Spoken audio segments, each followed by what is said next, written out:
Hey, today the Real Portland Maine team is on location filming a community profile of a great place here in the West End. And we're going to take you on a tour of the Good Medicine Collective. Let's go check it out.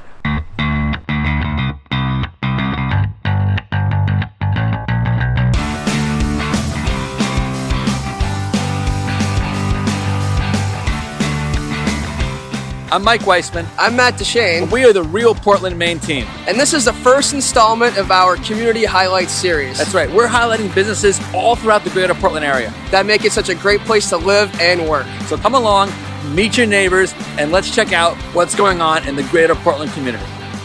So I'm here with Dr. Liz Strawbridge, one of the founders of the Good Medicine Collective. Can you tell us the mission and what Good Medicine Collective is all about, Liz?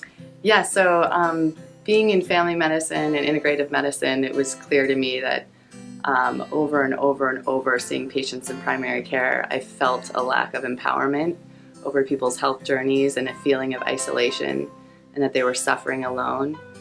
And so I really wanted to create a space that was a community hub around empowering people to find their own vitality and to help them along their journey of healing and health.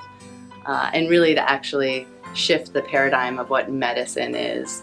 In Western medicine, I think we consider it the aisles of CVS where you see all the medicines, but right. Could it also be poetry? Could it be art? Could it be music? Could it be acupuncture? Could it be healthy food? How can we shift the paradigm for our community on what medicine is? So that was how this was born, an idea of coming together of all different types of healers who are part of a greater movement of healing our community.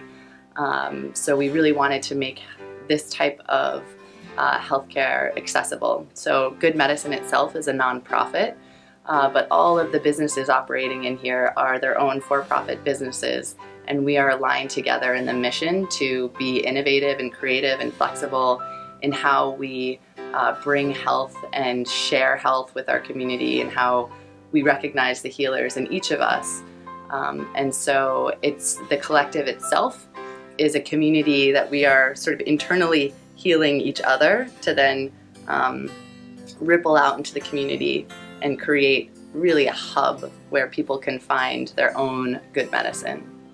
Cool. And you were telling us even the structure of the building, the way it's designed, can play into what you guys are trying to achieve here, right?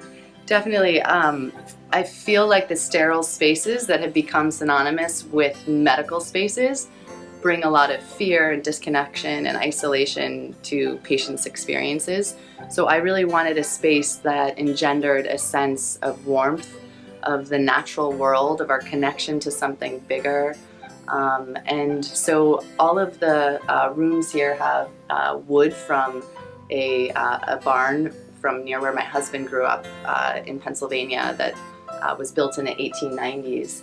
And there's lots of plants and greenery and natural warm colors to be able to create a sense of safety. People don't heal if they're in a place of fear.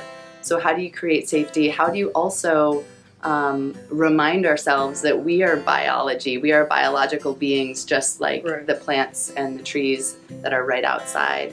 And to be in an urban space, it's extra challenging. So how do we bring that sense of our connectedness to the earth into an urban building and be able to help make those connections with patients? Because I think so much of our healing starts with remembering that we are biological beings that evolved in sync with nature and the natural world. All right, so what room are we in here? So this is one of Rocky Coast Family Acupuncturists' room. So they are a group that has opened up a second space here. There are other spaces on Western Ave. And they have 3 rooms in Good Medicine Collective. And they see patients with insurance and out of pocket for acupuncture every day. Cool. And again, you can see there's wood in the room that we wanted each healing space to be connected to, right. To that sense of earth and the natural world. It adds a great accent to the room. Mm-hmm. It does feel warmer for sure. Yeah.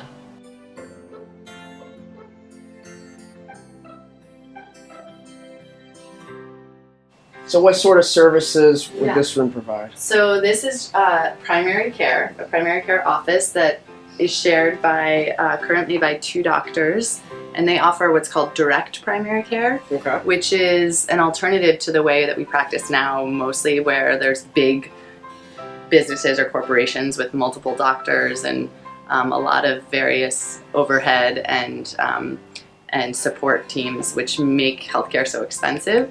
Direct primary care is just the doctor. So it's when you have a problem, you speak directly with your doctor, Okay. text, email, call, meet you in here. They draw blood, they do your vital signs, they schedule you. They pretty much are a one-man woman show.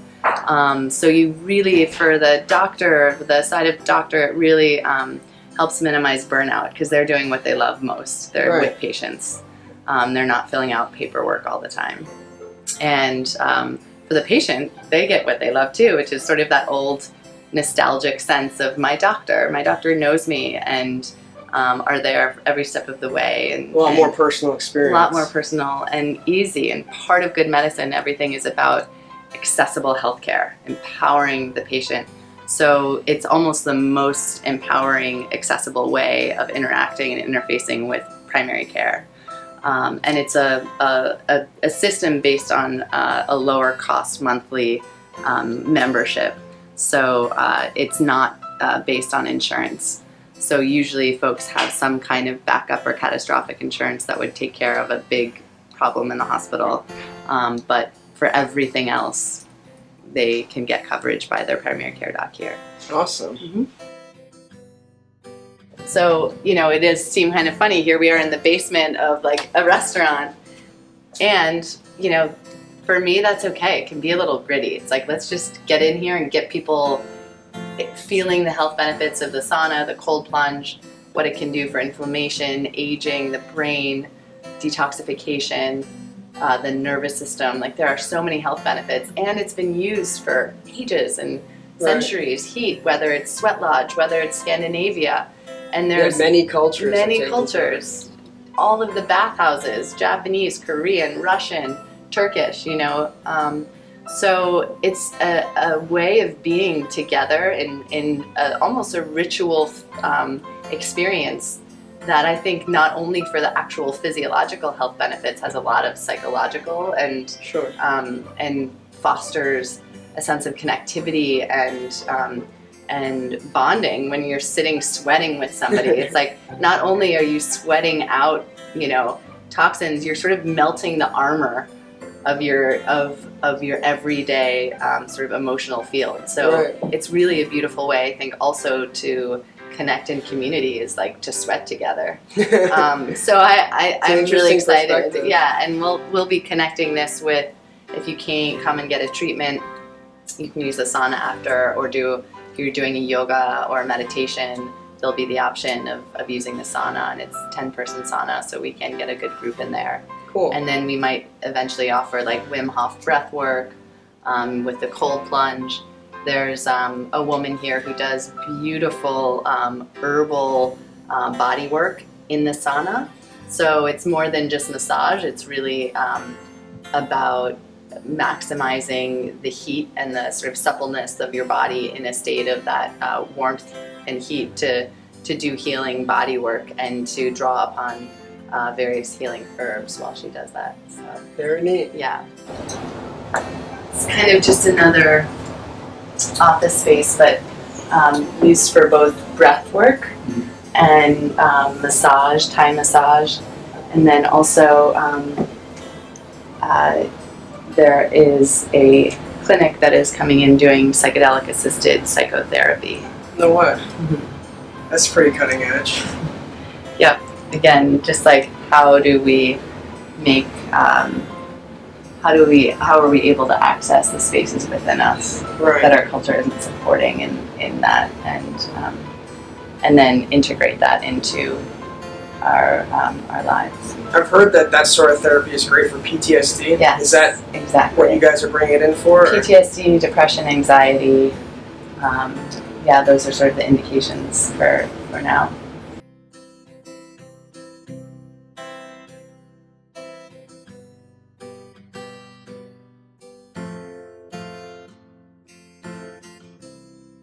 So this space here, it looks like it's a yoga studio and multi-uses. Can you tell us about the space a bit, Liz? Yeah, so this we're kind of called a Good Medicine Studio, and again, a huge aspect for me in healing is collective healing, healing together in community, and being able to move in community, to sit in circle, to do music and art in community.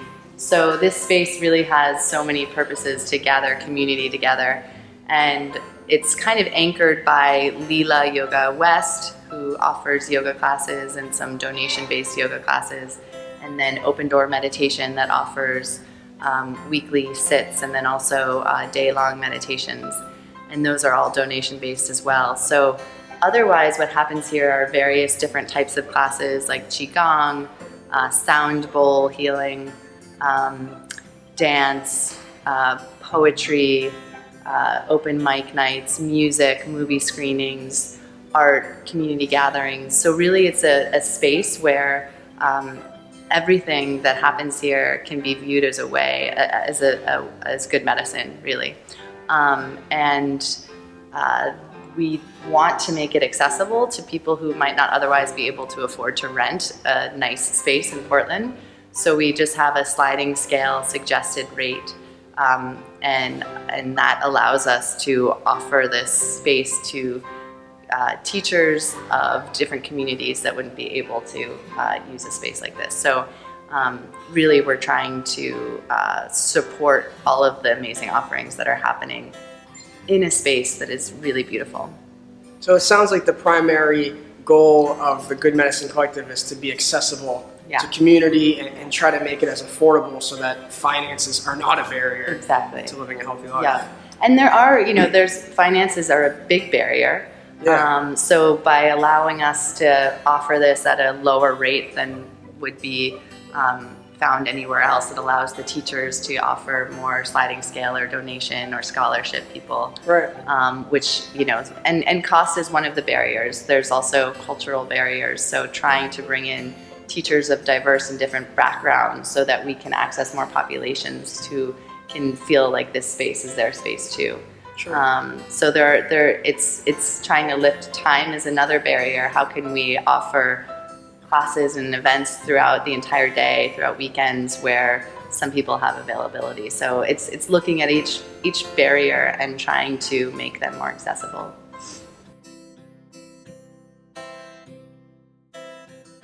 We're standing here in LB Kitchen Cafe, which is part of the collective. They focus on nutritional, healthy, farm-to-table food. And Liz would tell us a bit about it.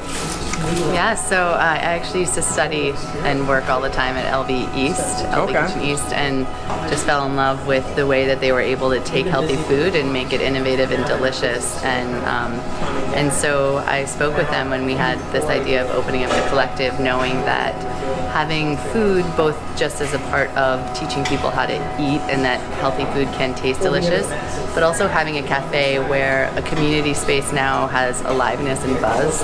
It's hard to have a community space without food that people come to. That's very true. So we really wanted it to be anchored in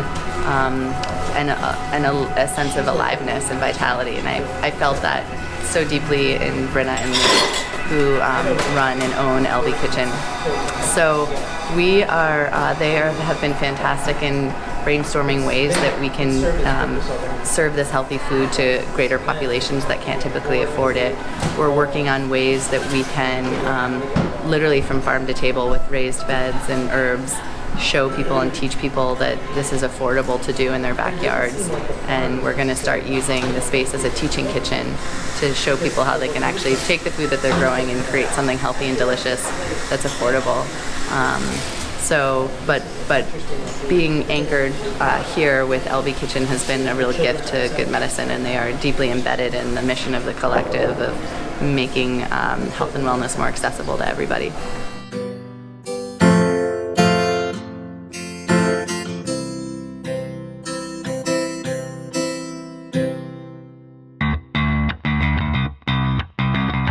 Well, there you have it, a great profile of an amazing organization here in the West End, Good Medicine. And if you want to learn more for yourself or connect with them, you can reach out. They're at the bottom of Brackett Street, right in the West End. Give them a call or reach out to their website, which we'll have posted below. That's right, we'll post a link there. And remember, we're working with people coming from all over the world. We're getting people calling us all the time now, looking for places to relocate or move to Greater Portland, Maine, and we are your contact. Yeah, we absolutely love reaching out or talking to people that reach out. Yep. So give us a call, send us a message, put out the smoke signals. That's right, whatever it takes, get in touch, and we'd be happy to help you any way we can. And remember, we're making new videos every single week. Right. So hit the subscribe button, the little bell, and we'll see you on the next video. See you next time.